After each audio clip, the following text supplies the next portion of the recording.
జై శ్రీరామ్. శ్రీమాత్రే నమః. శ్రీ గురుభ్యో నమః. 2025 సంవత్సరం ఆగస్టు 3వ తారీఖు నుంచి 2025 సంవత్సరం ఆగస్టు 9వ తారీఖు వరకు ఈ వారం యొక్క వార ఫలాలు ద్వాదశ రాశుల వాళ్ళకి, ద్వాదశ లగ్నాల వాళ్ళకి. గోచర గ్రహస్థితులు మొదటగా ఏ రాశుల్లో గోచర గ్రహస్థితులు ఉన్నాయో మనం చూద్దాం.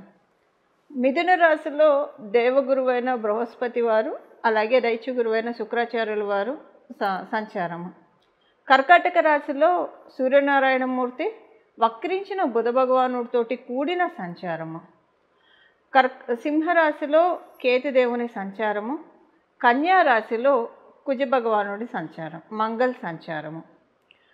కుంభరాశిలో రాహు భగవానుడి సంచారము. మీనరాశిలో వక్రించిన శనీశ్వరుడి సంచారము. ఈ వారము ఇవి గ్రహస్థితులు. అయితే ఈ వారము ఈ గ్రహస్థితుల్లో ఉన్న సిగ్నిఫికెంట్ పాయింట్, 2 గ్రహాలు వక్రించి ఉన్నాయి. కర్కాటక రాశిలో బుధ భగవానుడు వక్రించి ఉన్నాడు. మీన రాశిలో శనీశ్వరుడు వక్రించి ఉన్నాడు. కర్కాటక రాశి, మీన రాశి ఈ 2 మనం చూస్తే ఈ 2 కూడా జలతత్వ రాశులే. జలతత్వ రాశుల్లో ఒక మేజర్ ట్రాన్సిటింగ్ ప్లానెట్ శనీశ్వరుడు తాత్కాలికంగా వక్రించి ఉన్నాడు. అలాగే బుధ భగవానుడు కర్కాటక రాశిలో వక్రించి ఉన్నాడు. జలతత్వ రాశులు ఇప్పుడు ఈ వారం చాలా యాక్టివ్గా ఉన్నాయి. జలతత్వ రాశులు యాక్టివ్గా ఉండడం వల్ల ఏం జరుగుతుంది? అందులో బుధుడు ఇక్కడ వక్రించాడు. బుధుడు వక్రించి ఉండడం వల్ల ఇక్కడ ఏం జరుగుతుంది? 2 జలతత్వ రాశులు బలంగా ఉన్నాయి. ఇక్కడ సంచారం చేసే ఈ 2 గ్రహాలు కూడా వక్రించి సంచారం చేస్తున్నారు. జలతత్వ రాశుల్లో 2 గ్రహాలు వక్రించి సంచారం చేసుకోవడం డెఫినెట్గా ఒక ఇంపాక్ట్ క్రియేట్ అవుతుంది. కాకపోతే అది కూడా బ్యాడ్ ఉంటుంది. సో ఇప్పుడైతే ఈ వక్రగతి డెఫినెట్గా పాజిటివ్ ఇంపాక్ట్ని ఇండికేట్ చేస్తూ ఉంది. అసలు ఇది ఎందుకు పాజిటివ్ ఇంపాక్ట్ క్రియేట్ చేస్తుంది? దానికి కారణం ఏంటి? ఫస్ట్ పాజిటివ్ ఇంపాక్ట్ ఏ విషయంలో? లిబరేట్ చేస్తూ ఉంది, అందరినీ లిబరేట్ చేస్తూ ఉంది. ఇది ఎవరెవరికి ఏ విషయాల్లో అయితే బాగా టఫ్గా ఉందో ఆ విషయాల్లోంచి లిబరేట్ చేసే కైండ్ ఆఫ్ ట్రాన్సిట్ అని చెప్పచ్చు, కాంబో అని చెప్పచ్చు. దానికి కారణము మనకి పరాశర సంహితలో ధర్మ త్రికోణాలు, అర్ధ త్రికోణాలు, కామ త్రికోణాలు, మోక్ష త్రికోణాలు అని చెప్పబడి ఉంది. అందులో మోక్ష త్రికోణాల్లో ఈ 2 గ్రహాలు సంచారము. అంటే చతుర్థ స్థానము, అష్టమ స్థానము, ద్వాదశ స్థానము, ఈ 3 4, 8, 12 ఈ 3 కూడా మోక్ష త్రికోణాలు.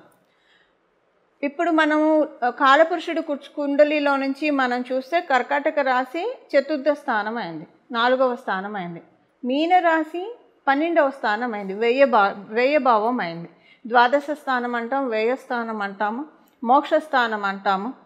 ఇలాగ మనం రకరకాలుగా చెప్తాం పరాశర సంహితను అనుసరించి.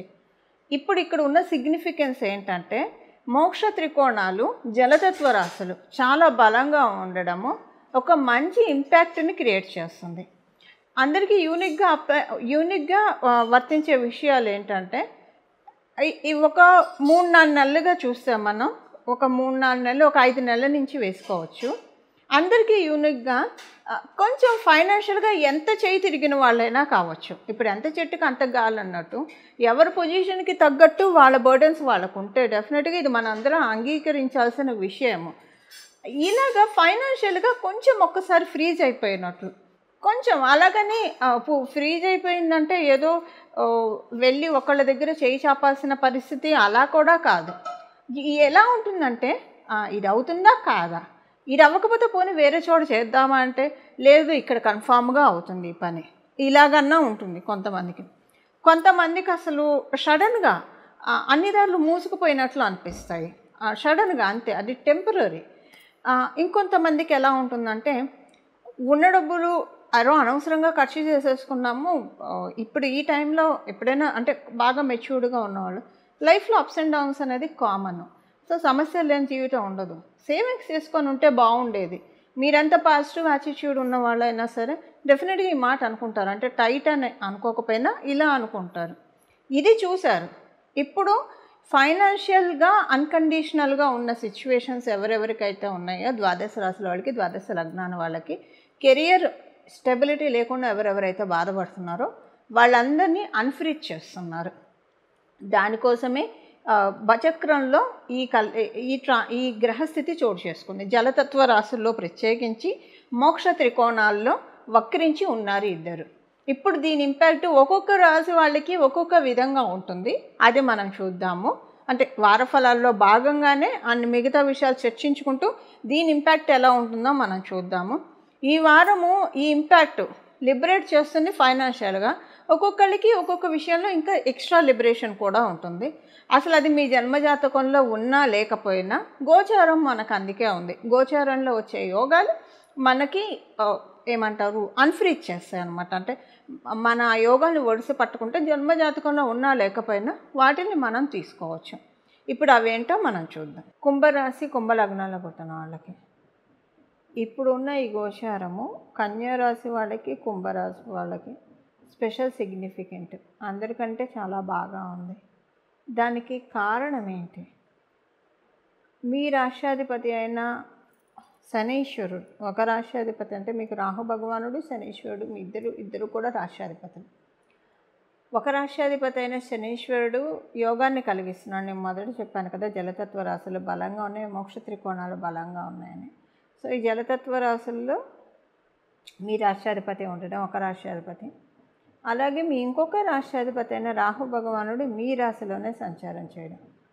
ఏంటండి ఇప్పుడు బాగుంటే ఇంపాక్ట్ ఎలా తెలుస్తుంది మీకు? ఎలా బాగుందని మీరు ఎలా అనుకుంటారు?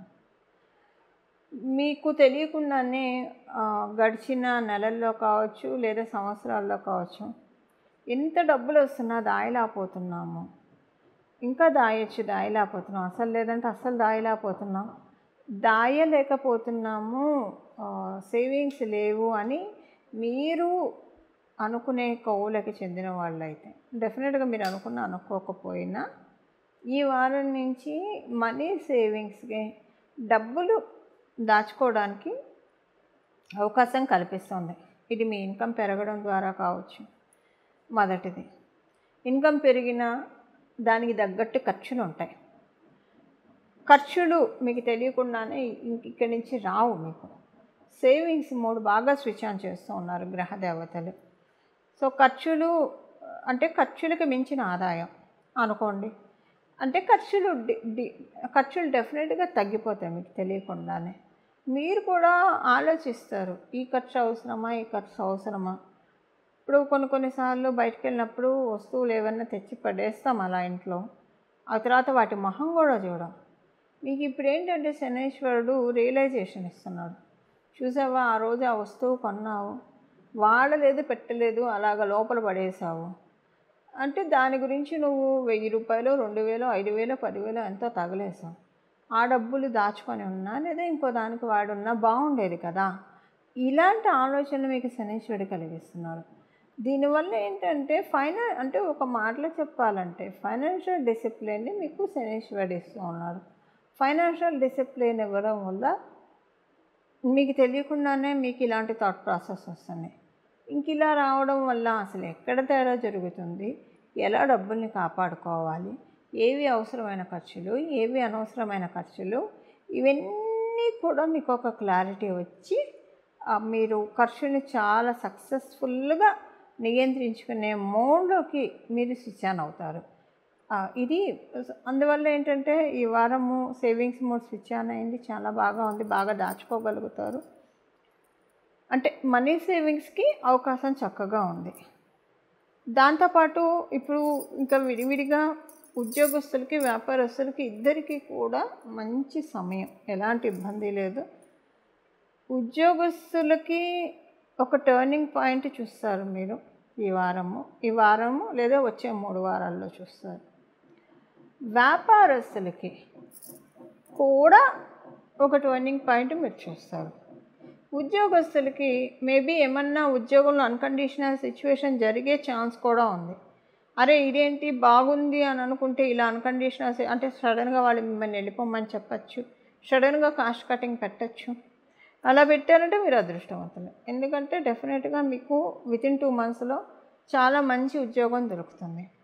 టర్నింగ్ పాయింట్ ఇస్తున్నాడు. ఇవ్వాలంటే అక్కడ మీకు టర్నింగ్ పాయింట్ లేకపోతే మీరున్న చోట డెఫినెట్గా అక్కడి నుంచి ఊస్టింగ్ చేసి ఇంకో చోట పెట్టిస్తారు వీళ్ళు గ్రహ దేవతలు. అందువల్లే మీకు ఊస్టింగ్ వస్తుంది, కానీ అక్కడ ఎంప్లాయర్ తీయట్లేదన్న విషయాన్ని మీరు గ్రహించండి. ఇక్కడ మీకు ఉద్యోగంలోంచి తీసేసేది, ఒకవేళ ఉద్యోగం పోతే చెప్తున్నాను, తీసేసేది గ్రహ దేవతలే, వేరే మంచి చోట ఇప్పించేది గ్రహ దేవతలే. అప్పుడు మీకు అనిపిస్తుంది అది మానేయడం చాలా మంచిది అండి, అది పోవడం మంచిది, నా నెత్తిన పాలు పోసారు వాళ్ళని మీరు అనుకుంటారు. అలాగని మీరు ప్రయత్నపూర్వకంగా ఉద్యోగం మానేస్తే కష్టం. అసలు మీరే ప్రయత్నం చేయకుండా అంతా దానంతట అదే ప్రకృతి తన పని తను చేసుకుపోతుంది, దానంతట అది జరిగితేనే కౌంట్ అవుతుంది. మీరు ప్రయత్నాలు చేస్తే మీకు మళ్ళీ ఇక్కడి నుంచి అంటే ఉద్యోగం మానేసిన రిజిగ్నేషన్ ఇచ్చిన మీ అంతటా మీరు ఇక్కడి నుంచి మళ్ళీ మీకు ఒక 1 year ఉద్యోగం దొరకడం కష్టం అవుతుంది. అందువల్ల ఉన్న దాంట్లో మీరు కంటిన్యూ అవ్వండి, దానంతటా అది జరుగుతుంది. ఒకవేళ ఇలా కాకపోతే ఇలా కొంతమందికి ఇలా జరిగే అవకాశం ఉంది.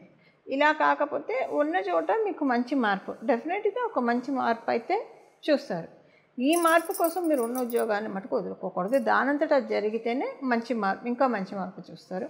బట్ ఉన్నా కూడా మంచి మార్పు అంటే అదే ఉద్యోగంలో కంటిన్యూ అయ్యే వాళ్ళకి ఇలాంటి సిచ్యువేషన్స్ అంటే ఉద్యోగం నుంచి మానేసే సిచ్యువేషన్స్ లేని వాళ్ళందరికీ కూడా ఈ వారం డెఫినెట్గా ఒక టర్నింగ్ పాయింట్ ఉంది. సో నేను ఇప్పుడు ఈ పాయింట్ ఎందుకు చెప్తున్నానంటే, ఎవరైనా తీసేస్తా అని అంటే తీసేస్తే అప్పుడు బాధే ఉంటుంది కదా, అది టర్నింగ్ పాయింట్ ఎలా అవుతుంది అనుకుంటారు కాబట్టి ఈ పాయింట్ చెప్పాను. అక్కడ ఆ ఉద్యోగంలో మీకు ఉద్యోగంలో గ్రోత్ లేకపోతేనే మీరు అక్కడ మానేస్తారు, మీకు తెలియకుండానే మీరు మానేయాల్సి వస్తుంది అంతే, మీరు ప్రయత్నపూర్వకంగా ఏం చేయరు. కానీ మీకు అక్కడే అప్గ్రేడ్ అవుతారు అని అంటే గ్రహదేవతలు మిమ్మల్ని అక్కడే ఉంచి అప్గ్రేడ్ చేస్తాయి. అందువల్ల మీ అంతటా మీరు మానేయొద్దని చెప్తున్నా. ఒకవేళ మీ అంతటా మీరు ఈ వారంలో డెసిషన్ తీసుకుంటే అది డెఫినెట్గా మీకు చాలా పెయిన్ఫుల్గా ఉంటుంది. వ్యాపారస్తులకి, ఈ వ్యాపారస్తులందరికీ కూడా బాగుంది, మంచి శుభ సమయమే ఇది, అంతా బాగా ఉంది వ్యాపారస్తులందరికీ. ఇవి ఈ వారం యొక్క గోచార గ్రహస్థితుల ఫలితాలు. ఈ గోచార గ్రహస్థితులు మనకి ఎంత బ్యూటిఫుల్గా ప్రతి ఒక్కళ్ళ జీవితాల్లో ఒక్కొక్కసారి చాలా పాజిటివ్ ఇంపాక్ట్స్ చూపిస్తాయి, ఒక్కోసారి నెగిటివ్ ఇంపాక్ట్స్ చూపిస్తాయి. ఎందుకంటే కష్టం వెనక సుఖం, సుఖం వెనక దుఃఖం, ఇవన్నీ సర్వసాధారణం. చీకటి వెనక వెలుగు, ఇవన్నీ ఉంటాయి. ఇప్పుడు మనకి గోచారం ఎందుకుంటుందంటే, జన్మగ్రహస్థితులు బాగోకపోయినా గోచారంలో బాగా ఉంటే అంతవరకు ఆ పర్టికులర్ పీరియడ్ వరకు మనకి ఇబ్బంది లేకుండా ఉంటుంది. ఇది మీకు అర్థమయ్యేది చెప్పాలంటే, మనకున్న సామెత పాత సామెత అనుకోండి, కొంచెం మొరటి సామెత, ఏడ్చేదాని మొగుడు వస్తే నా మొగుడు వస్తారు, ఇలా చెప్తూ ఉంటారు కదా. అంటే ఒకళ్ళకి పని అయిపోతే మనకి పని అయిపోతుంది, ఈ కైండ్ ఆఫ్ వర్షన్ నేను చెప్పేది అదొకటి. సెకండ్ థింగ్ ఏంటంటే, ఒక కంపెనీలో ఒక 100 మంది ఎంప్లాయీస్ లేదా 1000 మంది ఎంప్లాయీస్ ఎంతోమంది ఉంటారనుకోండి. శాలరీ హైక్ చేస్తున్నప్పుడు అందరికీ హైక్ చేస్తారు యూనిక్గా, వీళ్ళకి చేస్తాం వీళ్ళకి చెయ్యమని ఉండదు. పర్టికులర్గా వాళ్ళ జన్మజాతకంలో ఆ టైంలో ఉన్నా లేకపోయినా అందరితో పాటు గంపగుత్తిగా అయిపోతూ ఉంటుంది. అయితే ఒకవేళ వాళ్ళ దాంట్లో లేకపోతే ఆ వచ్చేది వాళ్ళకి నిలబడదు, జాగ్రత్తగా ఒడిసి పట్టుకోవాలి. అందుకే జాతకం చూపించుకోవాలి జ్యోతిష పండితుల దగ్గర. అంటే చూపించుకుంటే ఏమవుతుందంటే, ఒక్కొక్కసారి ప్రమోషన్ హైక్ వచ్చిన తర్వాత అది తీసుకునే యోగ్యత ఆ టైంలో జన్మజాతకంలో లేకపోతే నిలబెట్టుకోవడానికి చిన్న చిన్న రెమెడీస్ చేస్తే అవి నిలుస్తాయి. లేదంటే అది వచ్చిన 3 నెలలకి ఏదో ఒక పాలిటిక్స్ జరిగి వేరే కంపెనీకి మారాల్సి రావచ్చు, ఇలా రకరకాలుగా ఉంటాయి. ఎందుకంటే ఆ టైంలో అందుకునే యోగ్యత ఉండదు కాబట్టి. సో రావడం అయితే అందరికీ గంపగుత్తిగా వచ్చేస్తుంది. అలానే ఇప్పుడు గోచారంలో కూడా మనకి గ్రహదేవతలు అందరికీ గంపగుత్తిగా మనకి యోగాల్ని ఇస్తుంది, అవయోగాలను కూడా ఇస్తుంది, రెండింటినీ ఇస్తాయి. యోగాలు అయితే మనకి యాక్టివేట్ చేసుకోవడానికి ఒకవేళ మన జన్మజాతకంలో ఇప్పుడు అనుకూలంగా లేదనుకోండి, వీటిని యాక్టివేట్ చేసుకోవడం వల్ల వాటి వల్ల ఇంపాక్ట్ మనకంటే తర్వాత అది మనకి చేజారకుండా మన చేతుల్లోనే ఆ యోగాన్ని మనం పట్టుకోవచ్చు కొంత పర్టికులర్ పీరియడ్ ఆఫ్ టైం వరకు. అలాగే ఒకవేళ అవయోగాలు అయితే దాన్ని స్కిప్ చేయడానికి పరిహారాలు చేసుకోవాలి. పరిహారాలు అందుకే మనం చేసుకోవాలి. ఇప్పుడు 12 రాశుల వాళ్ళు, 12 లగ్నాల వాళ్ళు ఏ పరిహారం చేసుకోవాలో మనం చూద్దాం. ఇప్పుడు గోచారంలో ఉన్న గ్రహదేవతలు మనకి జలతత్వ రాశుల్లో ఉంటే లిబరేట్ చేస్తూ ఉన్నాయి మనకున్న సమస్యల నుంచి. దీన్ని మనం ఒడిసి పట్టుకోవాలంటే 2 రెమెడీస్ చేయాలి. ఈ 2 రెమెడీస్, ఒకటి ప్రాక్టికల్ రెమెడీ, ఒకటి ఆధ్యాత్మిక పరంగా ఉన్న రెమెడీ. మొదట మనం ఆచరణలో చేయాల్సిన అంశం మనం చూద్దాం, ప్రాక్టికల్ రెమెడీ మనం చూద్దాం. అసలు ఎప్పుడు కూడా ఇది మనం పాటించాలి. ప్రత్యేకించి ఈ వీక్ వాటర్ కన్జంప్షన్ చాలా జాగ్రత్తగా వాడాలి. ఒక గాజు బొమ్మ మనం ఎంత ఉంటే ఒక కాస్ట్లీ గాజు బొమ్మ మన ఇంట్లో ఉంటే దాన్ని తుడిచేప్పుడో లేదా అటు నుంచి ఇటు ప్లేస్ మార్చేప్పుడో ఎంత కేర్ఫుల్గా మనం హ్యాండిల్ చేసి ఇంకో చోట పెడతామో, గోచారంలో వచ్చే యోగాలు అలాంటివి. అస్సలు మీరు ఏమరపాటుగా ఉండకండి. ఎందుకు చెప్తున్నానంటే, నీళ్లు ఎక్కువగా వృధా చేసే అలవాటు మనకు తెలియకుండానే ఉంటుంది. బ్రష్ చేసుకునేప్పుడు ఆ షింకు తిప్పేస్తాము, నీళ్లు బోళ్ళన్ని పోతూనే ఉంటాయి, మనం కడుక్కునే లోపల పోతూ ఉంటాయి. సో నీళ్ళు ఎక్కువగా కన్జ్యూమ్ చేయకుండా, వృధా చేయకుండా ఉండాలి. కన్జ్యూమ్ చేయొచ్చు, అవసరమైనంత వరకే మనం నీటిని వాడాలి. నీటిని వృధా చేస్తే ఇప్పుడు లేనిపోని కష్టాల్లో ఊపిలోకి పడే అవకాశం కూడా ఉంటుంది. ఇది ప్రాక్టికల్ రెమెడీ, ఇది మంచిది కూడా కదా. మనం వాటర్ని ఎక్కువగా, మనకున్న న్యాచురల్ రిసోర్సెస్ని మనం కాపాడుకోవాలి, ప్రకృతి వనరుల్ని మనం కాపాడుకోవాలి. కాపాడుకోకపోయినా పర్లేదు, కానీ పాడు చేసే హక్కు అయితే మనకి లేదు. ఇక్కడికి మనం వచ్చింది రెంట్ కోసం వచ్చాము భూమి మీద. భగవంతుడు ఇచ్చిన వాటంటే మనందరం ఒక గెస్ట్లం కదా. సో వీటన్నిటినీ మనం ఒక బాధ్యతాయుతంగానే మనం వాడుకోవాలి. వాటరు చాలా, మీరు జలాన్ని చాలా బాధ్యతాయుతంగా వాడుకోవాలి. ఈ వారము అసలు ఎప్పుడు కూడా ఇది ఈ వారం నుంచి మొదలుపెట్టి ఇంక ఇదే, ఒకవేళ మరీ ఎక్కువగా వాడకపోయినా మనకి తెలియకుండా మనం జాగ్రత్తగా వాడుకునే వాళ్ళమని మనకు తెలియకుండానే కొంచెం వృధా చేస్తూ ఉంటాం. సో ఎక్కడ వృధా చేసుకుంటున్నామో అటెన్షన్ పే చేసి మ్యాక్సిమం వాటర్ వృధా కానియకుండా ఇక్కడి నుంచి ఇంక ఇది కంటిన్యూ చేస్తూ ఉంటే ప్రకృతికి మనకి మనం తోడ్పాటును అందించిన వాళ్ళం అవుతాము. సైడ్ బై సైడ్ మనకి బ్లెస్సింగ్స్ కూడా నేచర్ నుంచి వస్తాయి. ప్రకృతికి మనం ఎప్పుడైతే తోడ్పాటును అందిస్తామో డెఫినెట్గా నేచర్ కానీ దేవుళ్ళు కానీ మనం రవ్వంతో ఏం చేసినా సరే ఇది మళ్ళీ మన కోసమే, మన కోసం, మన ఫ్యూచర్ జనరేషన్స్ కోసమే, ఇదేం భగవంతుడి కోసం కాదు. అయినా మనం ఇలా చేస్తే భగవంతుడు కావచ్చు, నేచర్ కావచ్చు, మనం వాళ్ళకి ఏం చేస్తే దానికి 10 మనకి చేస్తారు. వీలుంటే ఇక్కడ ఇది ఒకటి చేయాలి.